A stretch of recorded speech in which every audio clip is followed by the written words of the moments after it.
Robinson Crusoe. 1. My first sea journey. Before I begin my story, I would like to tell you a little about myself. I was born in the year 1632, in the city of York in the north of England. My father was German, but he came to live and work in England. Soon after that, he married my mother, who was English.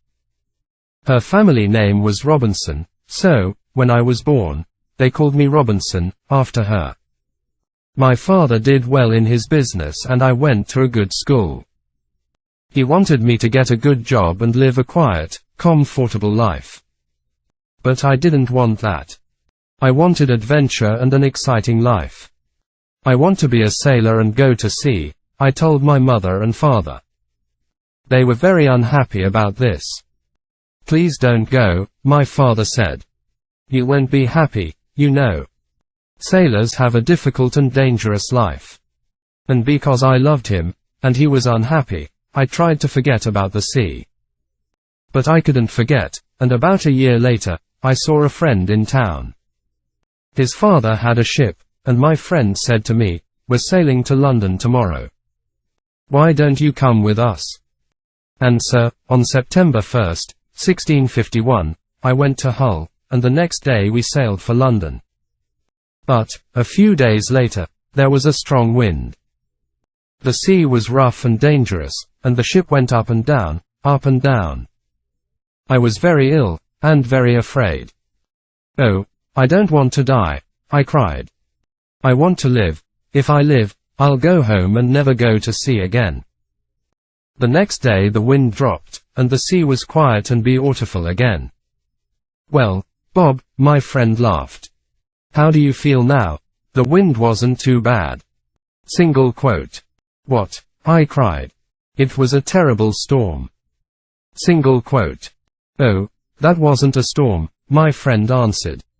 "Just a little wind. Forget it. Come and have a drink." After a few drinks with my friend, I felt better. I forgot about the danger and decided not to go home. I didn't want my friends and family to laugh at me. I stayed in London for some time, but I still wanted to go to sea. So, when the captain of a ship asked me to go with him to Guinea in Africa, I agreed. And so I went to sea for the second time. It was a good ship and everything went well at first, but I was very ill again. Then, when we were near the Canary Islands, a Turkish pirate ship came after us. They were famous thieves of the sea at that time. There was a long, hard fight, but when it finished, we and the ship were prisoners. The Turkish captain and his men took us to Sally in Morocco Company. They wanted to sell us as slaves in the markets there. But in the end the Turkish captain decided to keep me for himself, and took me home with him. This was a sudden and terrible change in my life. I was now a slave and this Turkish captain was my master.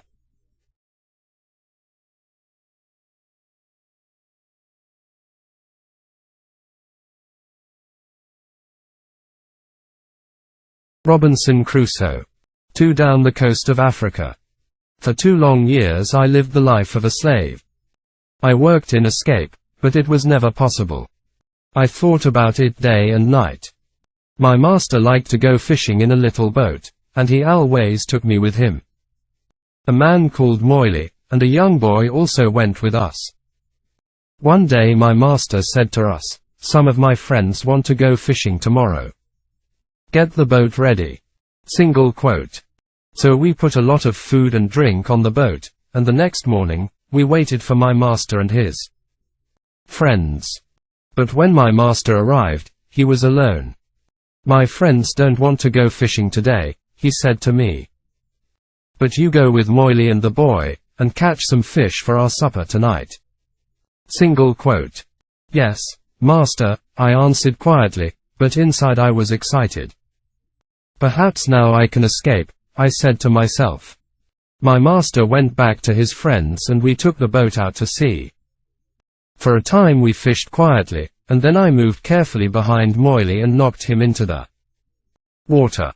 "Swim," I cried. "Swim to the shore."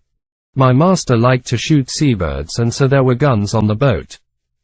Quickly, I took one of these guns. Moily was swimming after the boat and I shouted to him, "Go back to the shore, you can swim there. It's not too far. I won't hurt you, but if you come near the boat, I'll shoot you through the head." So Moily turned, and swam back to the shore as quickly as he could. Then I said to the boy, "Zuri, if you help me, I'll be a good friend to you.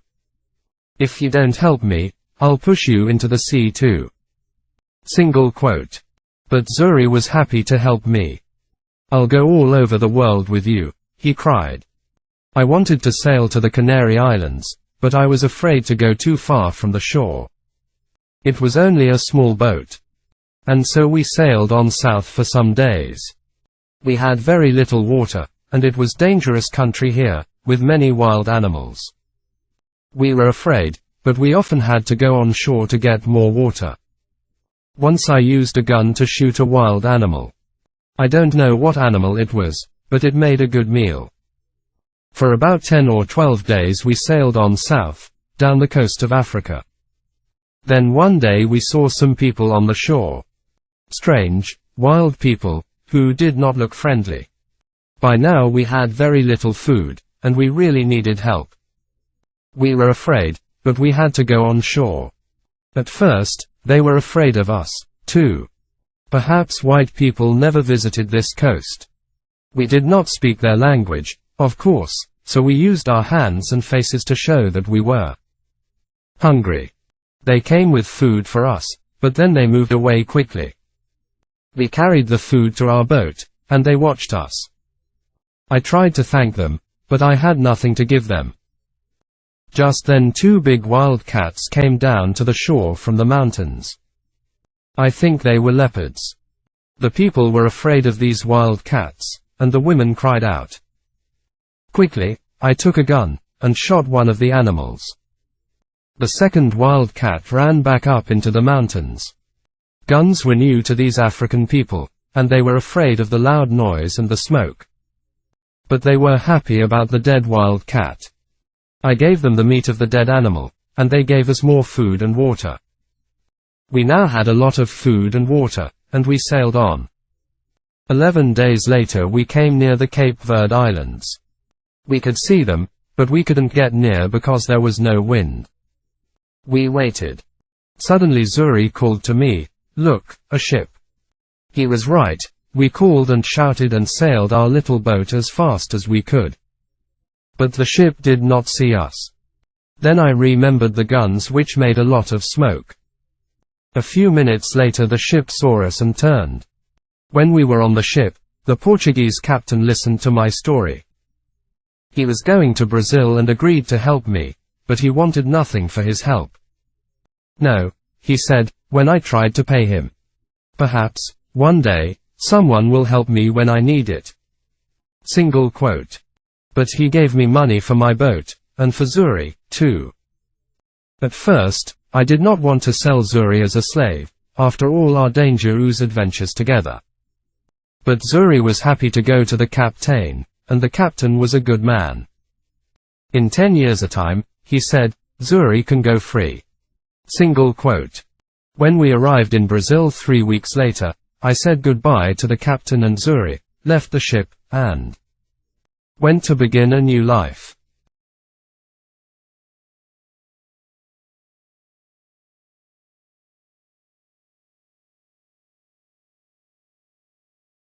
Robinson Crusoe. 3. The Storm and the Shipwreck. I stayed in Brazil and worked hard for some years. By then I was rich, but also bored. One day some friends came to me and said, "We're going to Africa to do business. Why don't you come with us? We'll all be rich after this journey." How stupid I was. I had an easy, comfortable life in Brazil, but, of course, I agreed. And so, in 1659, I went to sea again. At first, all went well, but then there was a terrible storm.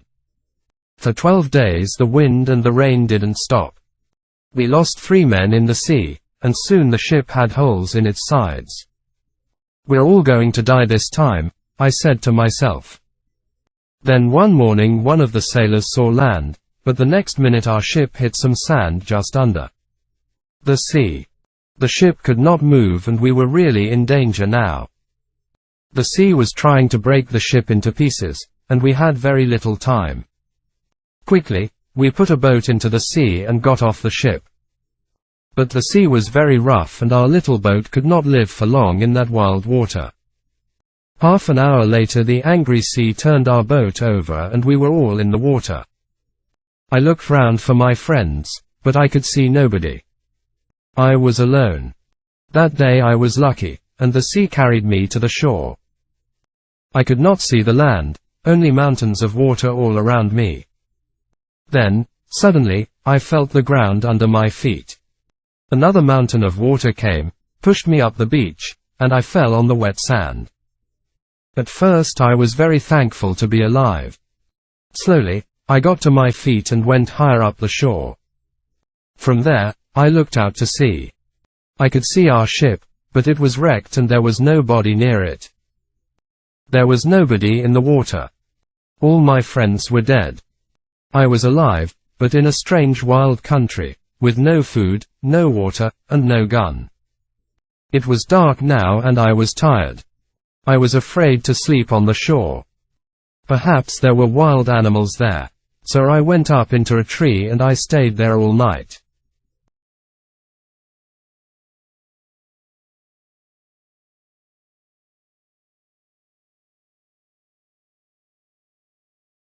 Robinson Crusoe. 4. A new life on an island. When day came, the sea was quiet again. I looked for our ship and, to my surprise, it was still there and still in one piece. I think I can swim to it, I said to myself. So I walked down to the sea and before long, I was at the ship and was swimming round it. But how could I get onto it? In the end, I got in through a hole in the side, but it wasn't easy. There was a lot of water in the ship, but the sand under the sea was still holding the ship in one place. The back of the ship was high out of the water, and I was very thankful for this because all the ship's food was there. I was very hungry so I began to eat something at once. Then I decided to take some of it back to the shore with me. But how could I get it there? I looked around the ship, and after a few minutes, I found some long pieces of wood. I tied them together with rope. Then I got the things that I wanted from the ship. There was a big box of food, rice, and salted meat, and hard ship's bread. I also took many strong knives and other tools, the ship's sails and ropes, paper, pens, books, and 7 guns. Now I needed a little sail from the ship, and then I was ready. Slowly and carefully, I went back to the shore. It was difficult to stop my things from falling into the sea, but in the end I got everything on to the shore. Now I needed somewhere to keep my things. There were some hills around me, so I decided to build myself a little house on one of them. I walked to the top of the highest hill and looked down. I was very unhappy, because I saw then that I was on an island. There were 2 smaller islands a few miles away, and after that, only the sea. Just the sea, for mile after mile after mile. After a time, I found a little cave in the side of a hill. In front of it, there was a good place to make a home. So, I used the ship's sails, rope, and pieces of wood, and after a lot of hard work I had a very fine tent. The cave at the back of my tent was a good place to keep my food, and so I called it my kitchen. That night, I went to sleep in my new home. The next day I thought about the possible dangers on the island. Were there wild animals, and perhaps wild people too, on my island? I didn't know, but I was very afraid. So I decided to build a very strong fence. I cut down young trees and put them in the ground, in a half circle around the front of my tent. I used many of the ship's ropes too, and in the end my fence was as strong as a stone wall. Nobody could get over it, through it, or round it. Making tents and building fences is hard work. I needed many tools to help me. So I decided to go back to the ship again, and get some more things. I went back 12 times, but soon after my 12th visit there was another terrible storm. The next morning, when I looked out to sea, there was no ship. When I saw that, I was very unhappy. Why am I alive, and why are all my friends dead? I asked myself. What will happen to me now, alone on this island without friends? How can I ever escape from it? Then I told myself that I was lucky. Lucky to be alive, lucky to have food and tools, lucky to be young and strong. But I knew that my island was somewhere off the coast of South America. Ships did not often come down this coast, and I said to myself, I'm going to be on this island for a long time. So, on a long piece of wood, I cut these words. I came here on the 30th of September 1659. After that, I decided to make a cut for each day.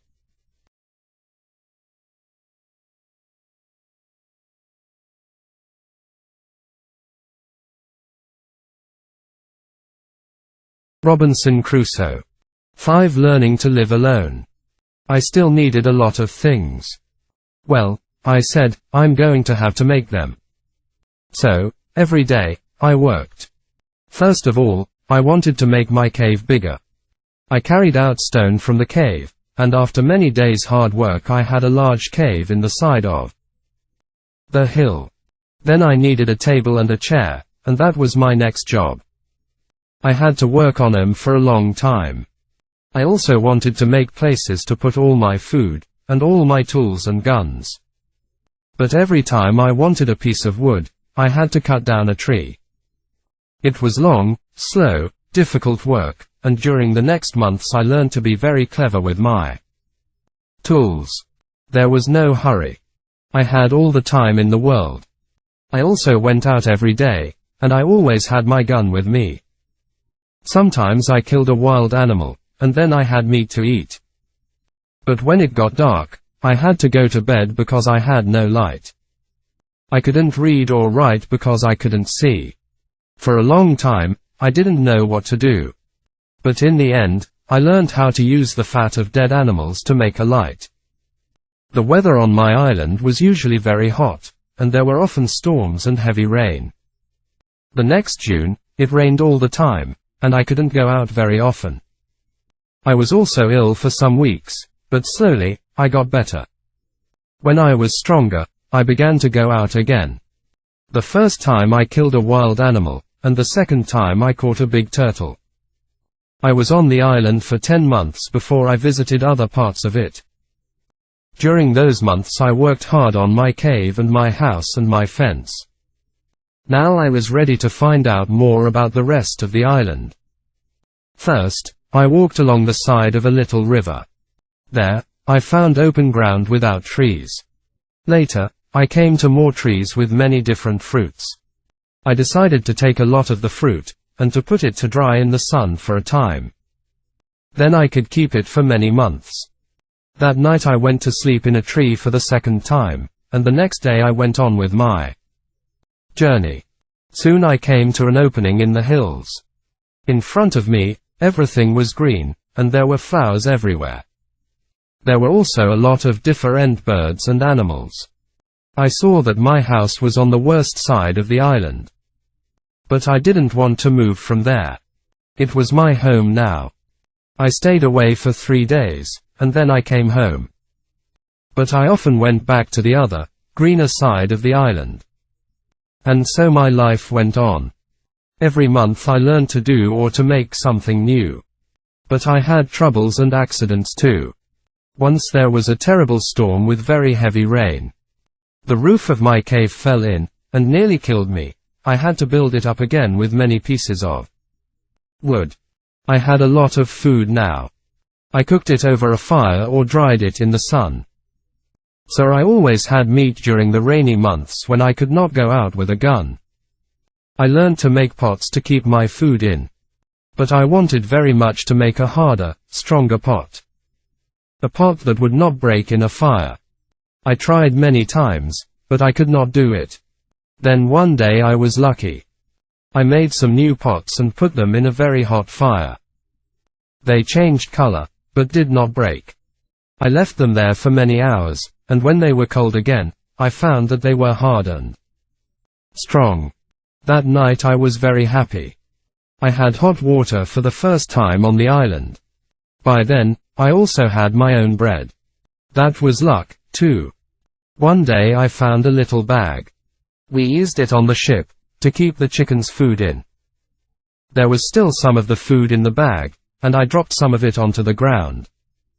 A month later I saw something bright green there, and after 6 months I had a very small field of corn. I was very excited. Perhaps now I could make my own bread. It was easy to say, but not so easy to do. It is a lot of work to make bread from corn. Many people eat bread, but how many people can take corn from a field and make bread out of it? Without help, I had to learn and to make many new things, and it was a year before I cooked and ate my first bread. During all this time I never stopped thinking about escape. When I traveled across to the other side of the island, I could see the other islands, and I said to myself, perhaps I can get there with a boat.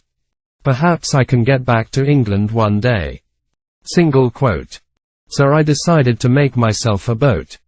I cut down a big tree, and then began to make a long hole in it. It was hard work, but about 6 months later, I had a very fine canoe. Next, I had to get it down to the sea. How stupid I was. Why didn't I think before I began work? Of course, the canoe was too heavy. I couldn't move it. I pulled and pushed and tried everything, but it didn't move. I was very unhappy for a long time after that. That happened in my 4th year on the island. In my 6th year I did make myself a smaller canoe, but I did not try to escape in it. The boat was too small for a long journey, and I did not want to die at sea. The island was my home now, not my prison, and I was just happy to be alive. A year or 2 later, I made myself a second canoe on the other side of the island. I also built myself a second house there, and so I had 2 homes. My life was still busy from morning to night. There were always things to do or to make. I learned to make new clothes for myself from the skins of dead animals. They looked very strange, it is true, but they kept me dry in the rain.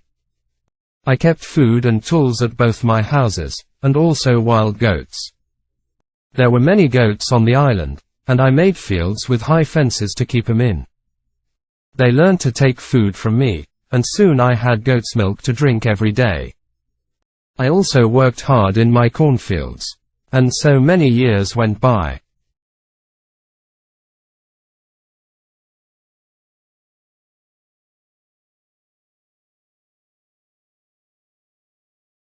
Robinson Crusoe.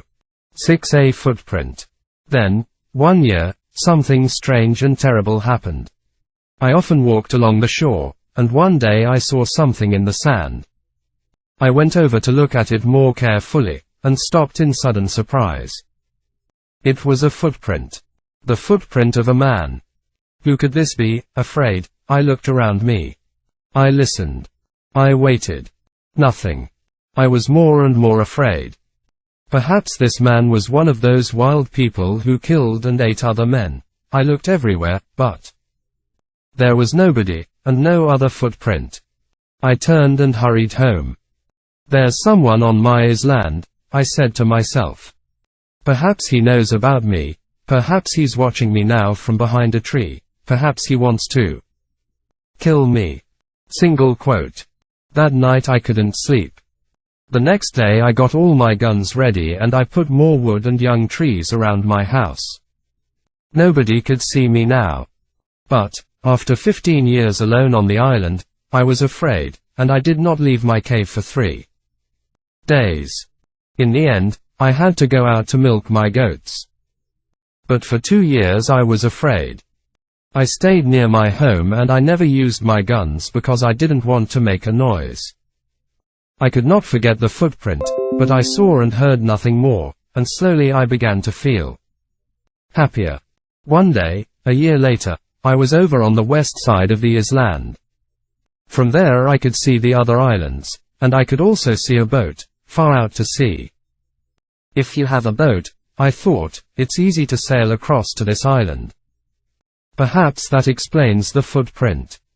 It was a visitor from one of the other islands. Single quote. I began to move more freely around the island again, and built myself a third house. It was a very secret place in a cave. No wild man will ever find that, I said to myself. Then one year something happened which I can never forget. I was again on the west side of the island and was walking along the shore. Suddenly, I saw something which made me feel ill. There were heads, arms, feet, and other pieces of men's bodies everywhere. For a minute, I couldn't think, and then I understood. Sometimes there were fights between the wild men on the other islands. Then they came here to my island with their prisoners, to kill them, cook them, and eat them. Slowly, I went home, but I was very angry. How could men do this? For many months I watched carefully for the smoke from fires, but I didn't see anything. Somehow the wild men came and went, and I never saw them. I was angry and afraid. I wanted to shoot them all, but there were many of them and only one of me. Perhaps I can shoot 2 or 3, I said to myself, but then they will kill and eat me. Single quote. Then, one morning in my 23rd year on the island, I was out in my fields and I saw the smoke from a fire. Quickly, I went up the hill to watch. There were 9 men around the fire, and they were cooking their terrible food. Then these wild men danced round the fire, singing and shouting. This went on for about 2 hours, and then they got into their boats and sailed away. I went down to the shore and saw the blood of the dead men on the sand. The next time they come, I'm going to kill him, I said angrily.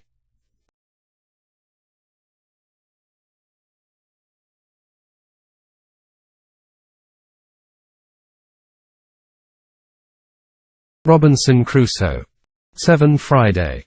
For 2 years I never went anywhere without my gun. I felt lonely and afraid, and had many sleepless nights. One night there was a very bad storm, and I thought I heard the sound of guns out at sea. The next morning I looked out, and saw a ship. It was lying on its side not far from the shore. Quickly, I put my little boat in the water and sailed out to it. There were 2 dead men on the ship, but no one alive. The bodies of the other sailors were lost in the sea. I took some clothes and tools, and also a box of Spanish gold and silver money. I was a rich man now, but what use was money to me? I could not buy anything with it. I wanted people, a friend, somebody to talk to, somebody who could help me escape from my island. One morning I woke up and made a plan. I'll try to catch one of the prisoners of the wild men, I said to myself. He'll be happy to be alive and perhaps he'll help me to escape. I watched day and night, but for a year and a half there were no boats. Then one day 5 boats came. There were about 30 men and they had 2 prisoners. They made their fire on the sand and danced round it. Then they killed one of the prisoners and began to cook their terrible meal. The second prisoner waited under the trees, with 2 men to watch him. Suddenly, the prisoner turned and ran. The 2 men ran after him, but the other wild men were busy round the fire and did not see what was happening. The prisoner ran like a wild goat, and soon I saw that he was coming near the bottom of my hill. As fast as I could, I ran down the hill and jumped out of the trees between the prisoner and the 2 wild men. I hit the first man with the wooden end of my gun and he fell down, but I had to shoot the second man. The poor prisoner did not move.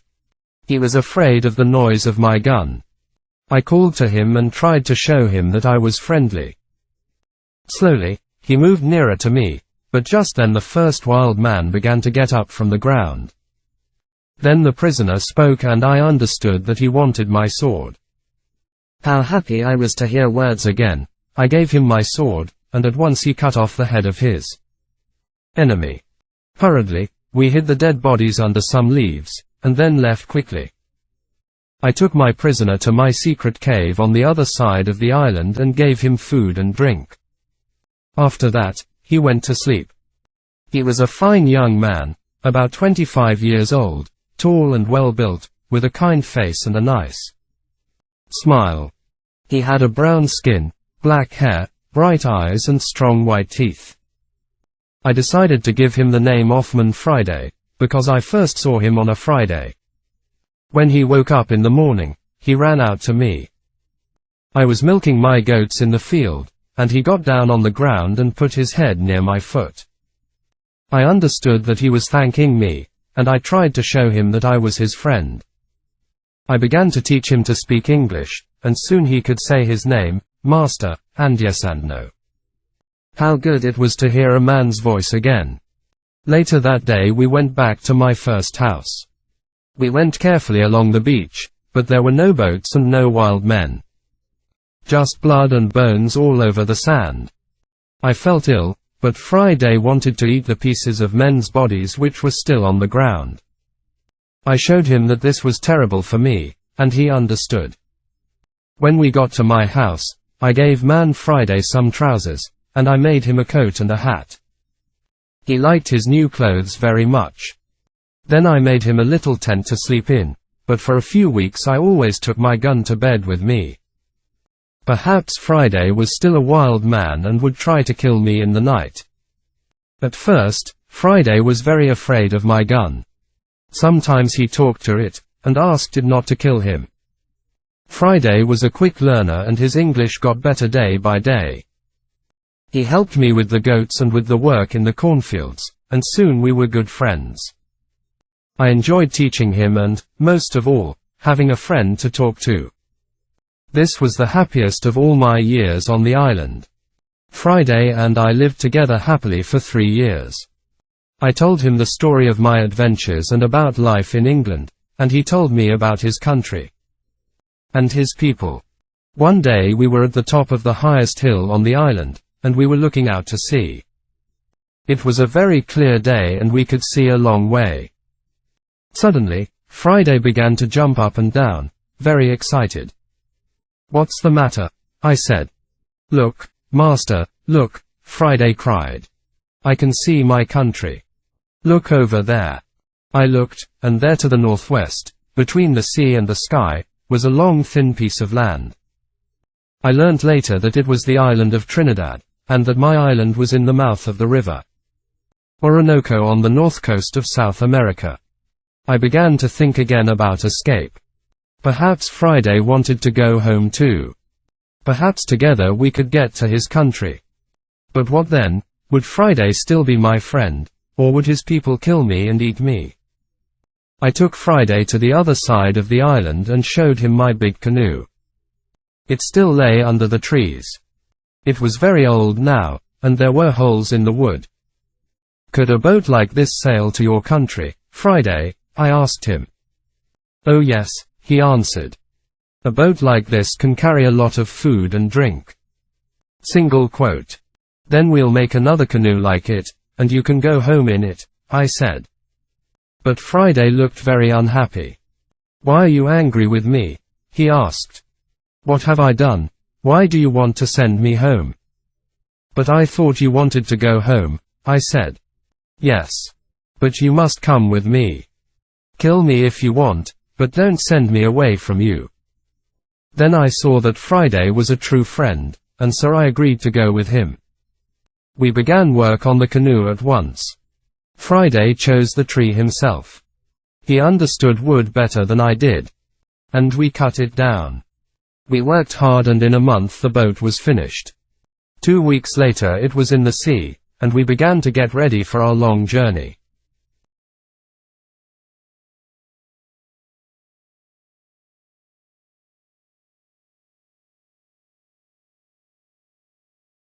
Robinson Crusoe. 8 Escape from the island. I was now in my 27th year on the island, and I did not want to be there for another year. We worked hard to get the corn in, and to make a lot of bread. We had dried fruit and salted meat, and big pots to keep water in. One evening Friday went out to look for a turtle for meat and eggs. But in less than an hour he was back, and he looked very afraid. "Master, master," he cried. "There's a great ship near the island, and men are coming to the shore in a boat." I jumped up and ran with him down to the shore. To my great surprise, I saw that it was an English ship. But why was it here? English ships never came this way. Perhaps they were pirates. "Don't let them see you, Friday," I called. "We'll hide in the trees and watch." Single quote. There were 11 men in the boat, but 3 of them were prisoners. Their arms were tied with rope, but their legs were free and they could walk. The other sailors pushed the 3 prisoners up the beach, laughing and shouting and hitting them. Then some of them sat down on the sand and began to drink. Others walked away to look at the island, and 2 men stayed to watch the boat. The 3 prisoners walked slowly along the beach and sat down under a tree, not far from us. They looked very unhappy. Very quietly, I came up behind them through the trees, and called out to them in English. "Don't be afraid," I said. "I'm an Englishman. Perhaps I can help you." Single quote. The 3 men turned and looked at me. They did not answer at once. They were too surprised. Perhaps they thought I was a wild man myself, in my strange home. Made clothes of animal skins, and with my long hair and beard. Then the old East man spoke. "I am the captain of that ship," he said, "and these 2 men are my first and second officers. Last night there was a mutiny, and the seamen took the ship from me. Now they're going to leave the 3 of us here, to die on this island." Single quote. "Do these mutineers have guns?" "Only 2, he answered, "and they've left those on the boat." Single quote. "All right," I said. "We'll fight them, but if we get your ship back for you, you must take me back to England." Single quote. The captain agreed immediately and thanked me very warmly for my help. Friday ran back to my house to get all the guns, and the captain and I made a plan. The first part was easy because the seamen were not ready for a fight. We shot the 2 men at the boat, and the captain shot another man. This man, Tom Smith, was the worst of them all, and he began the mutiny on the ship. Then the captain talked to the other 5 men, and they agreed to help him. They did not really want to be mutineers, but they were afraid of Tom Smith. "Now," I said to the captain, "we must get back your ship." "How many men are on it?" 26, the captain replied, "and they will fight hard because they won't want to go home. It is death for all mutineers in England. But not all the men are bad. I'm sure that some of them will help me." Single quote. Just then we saw another boat, which was coming from the ship to the shore. There were 10 men in it, and they all had guns. We ran into the trees and waited.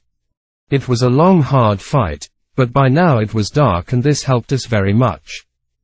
We ran here and there in the trees, calling and shouting. The seamen could not see us and did not know how many men they were fighting. In the end the first officer shouted to them, "Put down your guns and stop fight NG. The captain has 50 island people to help him. We can kill you all." So the seamen stopped fighting and we took their guns. 3 of the men agreed to come back to the captain, and we put the others in my cave. Friday and I stayed to watch the prisoners, while the captain and his men went back to fight for the ship. All night we listened to the sound of guns and shouting, but in the morning, when the sun came up, the captain was master of his ship again. I went down to the shore to meet him. "My dear friend," he cried, "there's your ship. I'll take you to the ends of the world in it." I put my arms round him, and we laughed and cried together. How happy I was to leave the island. My good friend Friday came with me, of course, but we left the mutineers on the island. We decided not to kill them. They could begin a new life on the island. I showed them my 3 houses, my cornfields and my goats, and all my tools. Their life would be easy because of all my hard work for so many years. And sir, on the 19th of December 1689, after 27 years, 2 months and 19 days, I said goodbye to my island and sailed home to England.